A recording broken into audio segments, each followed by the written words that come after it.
Hello and welcome to day 30 of my Inktober Tangles 2024 challenge. I am Lisa of Wee Crafty Crow and I cannot believe we're on the penultimate day of this challenge. It's just absolutely flown by. I've really been enjoying it, so if you've been taking part, I hope you've been enjoying it as well. The tangle that we've got today is a tangle by Lynn Mead, who is a Certified Zentangle Teacher, and it starts out with a couple of the lines of Narfello, which is a really nice tangle.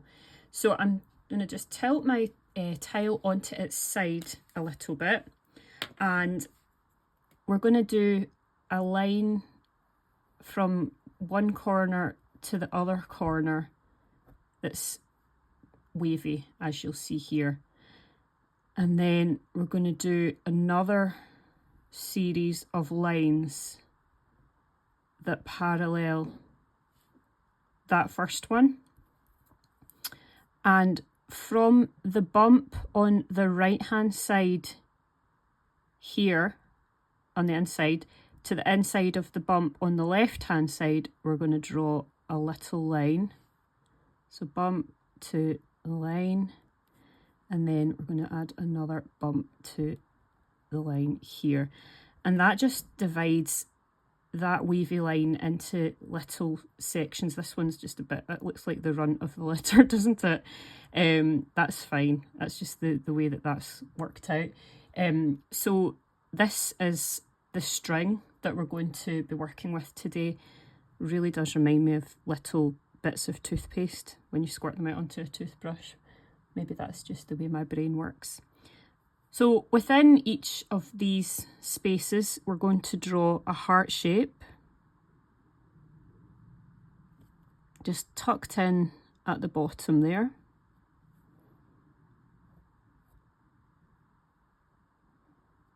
And because that space is so small, it's almost not worth doing a wee heart, but it'll look nice when it's all finished.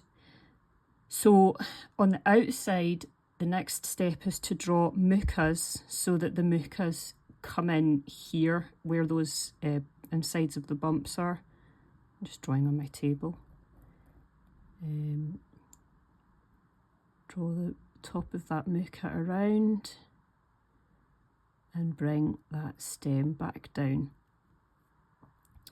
And then you would be doing that again from this bump here to meet it in there. That's going to disappear off the page and come back in here.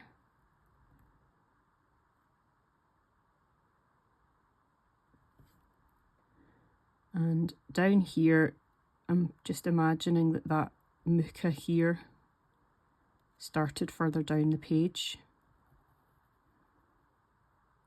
And then one last little muca shape here.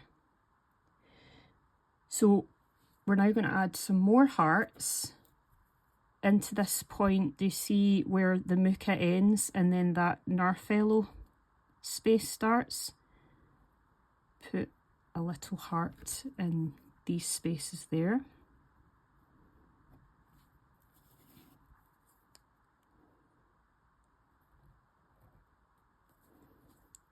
There would be another heart at this point here as well. And from this point, we're going to draw an aura of the whole shape.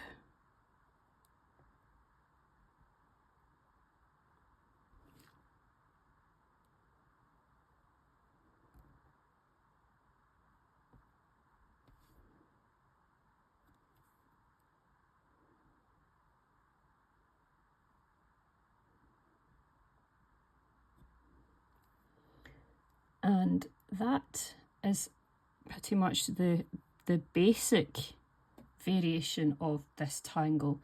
So you can come in and stylize all of those individual bits just as you would like to do. You can leave the hearts as they are. You could colour them in. I think I might just add a little bit of a line with a kind of an orb inked in on the top. I mean, there are so many ways that you could fill those shapes in. I think also in the step out, the way that Lynn has drawn this originally, she left it blank in these spaces, but I am just going to fill those spaces in with some lines that are parallel to one another, very close together, as you can see. So this is a very textured background that I'm creating just in the space where the muka has left a gap between itself and the Narfello shapes.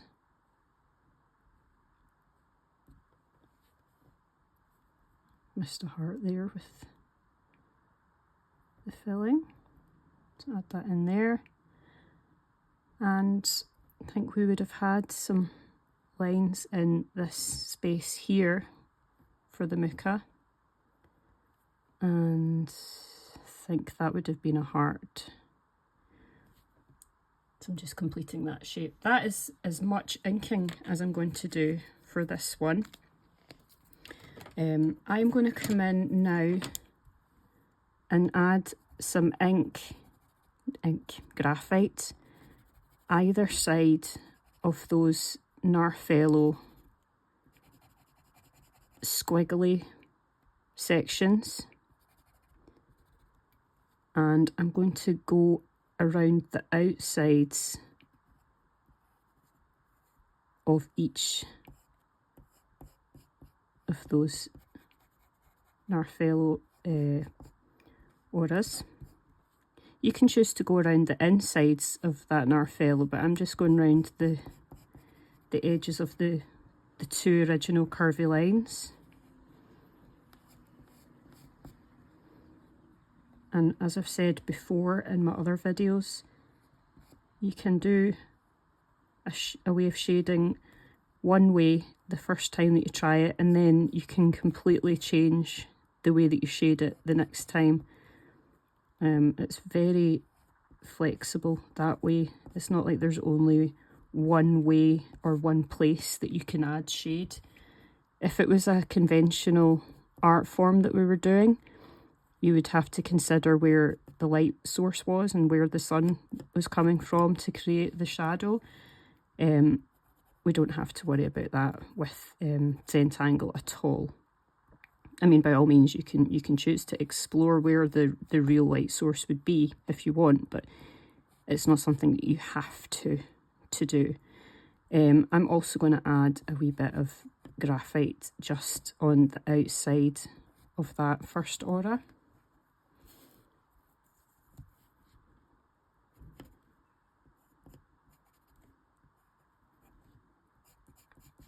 I'm hoping that the lighting on this is all right today. It's actually, believe it or not that late in the day. It's about 10 o'clock, if that, in the morning. But I do live in Glasgow and it's been a little bit rainy and wet today, so we have grey skies, I'm afraid. So I've set up my, I've got one of these, oh, just missed this bit of graphite there. I've got one of these stands, like it's a tripod that's got a light on it. So I've got a bit of artificial light on. It's the first time that I've used it when I've been doing these videos. I've not really had to resort to it up until this point, so I suppose that's always something.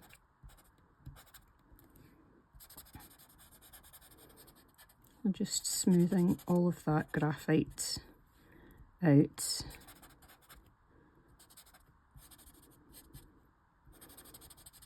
Into the paper a little bit.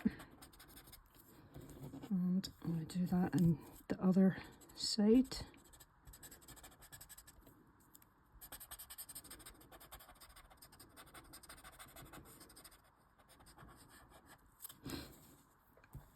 And you may know by now, if you've been following along, actually I'm jumping too far ahead, I am going to add on the bottom bits of the lower part of each of these mukas I'm just going to put down just a little bit of graphite, just to add a bit more dimension to those mucas. Shade that out a bit better.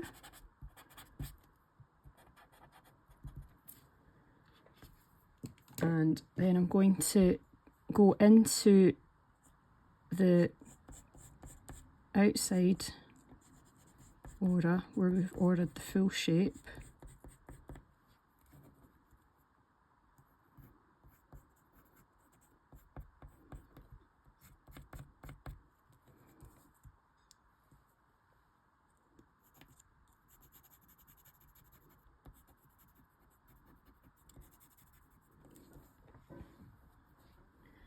And put the graphite, the pastel pencil, into the spaces opposite where we've originally put, or into the centres of spaces where we've originally put graphite. Just depends on what shape we're adding that pastel pencil to. But I really do love the effect that you can get when you start adding. Oh, I didn't actually put a filler in this little heart.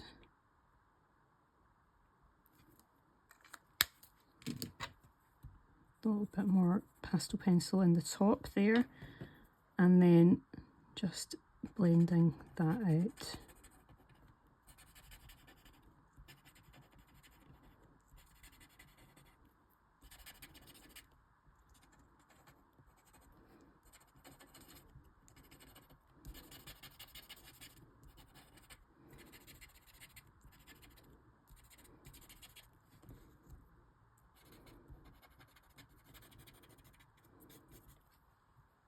And that looks really nice, I think.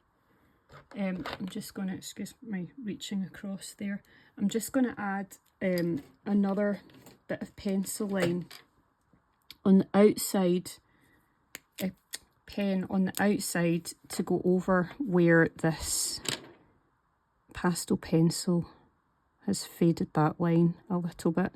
I feel like today I can't speak properly because my daughter, she's 5 just about, she's going to be 5 next month, and she's currently off school, and we have not had a very good night's sleep the past couple of nights. So I feel like I'm running on empty a little bit. So excuse the absent-mindedness, if that's the right way of putting it. So when I looked ahead, when I first saw the Inktober Tangles list for the 2024 challenge, when I first looked ahead and realised that this was Narfello hearts, I was a bit, I don't know the right way to put it because it seems a bit melodramatic to say concerned about a tangle, but I just wasn't sure that I would be able to do this one justice, because it's a tangle that I find challenging to some extent, because once you've put down those initial wavy lines that parallel one another, just as you're kind of creating the spaces that look a bit like I said they looked a bit like toothpaste, I find that step a wee bit tricky, and I feel like I don't know, it's one of these things that you can overanalyze something and overthink something, but you know, I've just kind of gone through the process. They say trust the process in Zentangle, just keep going with it and it'll all work out in the end. So I've just kind of gone through the steps, and I mean, I don't know about you, but I really do like the way that this tangle has turned out. So hopefully you will too. Hope you've enjoyed today's tutorial. I'll be back for one last Inktober Tangles 2024.